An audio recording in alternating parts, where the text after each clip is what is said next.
Dan inilah keberanian percaya kita kepadanya, yaitu bahwa Ia mengabulkan doa kita, jikalau kita meminta sesuatu kepadanya menurut kehendak-Nya. Dan jikalau kita tahu bahwa Ia mengabulkan apa saja yang kita minta, maka kita juga tahu bahwa kita telah memperoleh segala sesuatu yang telah kita minta kepadanya.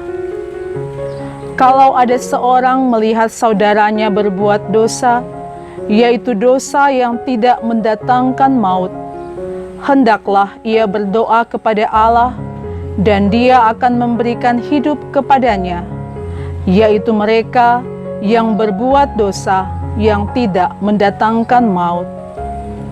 Ada dosa yang mendatangkan maut. Tentang itu tidak kukatakan bahwa ia harus berdoa.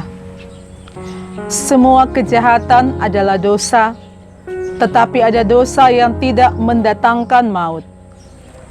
Kita tahu bahwa setiap orang yang lahir dari Allah tidak berbuat dosa, tetapi Dia yang lahir dari Allah melindunginya, dan si jahat tidak dapat menjamahnya. Kita tahu bahwa kita berasal dari Allah, dan seluruh dunia berada di bawah kuasa si jahat. Akan tetapi kita tahu bahwa Anak Allah telah datang dan telah mengaruniakan pengertian kepada kita, supaya kita mengenal yang benar, dan kita ada di dalam yang benar, di dalam Anaknya Yesus Kristus. Dia adalah Allah yang benar dan hidup yang kekal.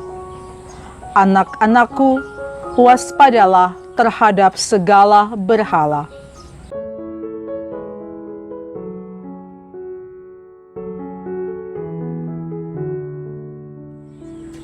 Sesudah itu, Yesus pergi dengan murid-murid-Nya ke tanah Yudea, dan Ia diam di sana bersama-sama mereka dan membaptis.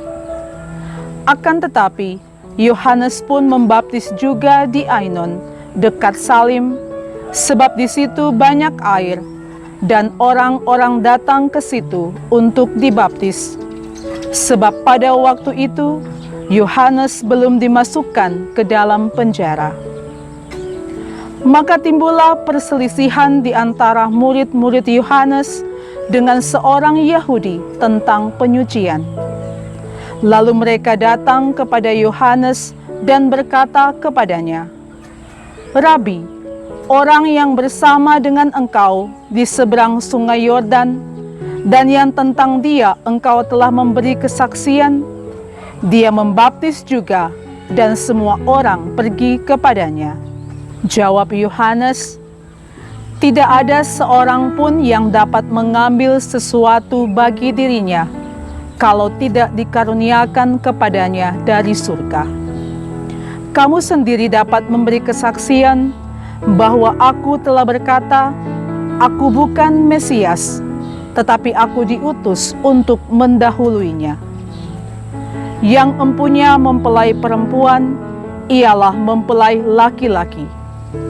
Tetapi sahabat mempelai laki-laki yang berdiri dekat dia dan yang mendengarkannya sangat bersukacita mendengar suara mempelai laki-laki itu. Itulah sukacitaku, dan sekarang sukacitaku itu penuh.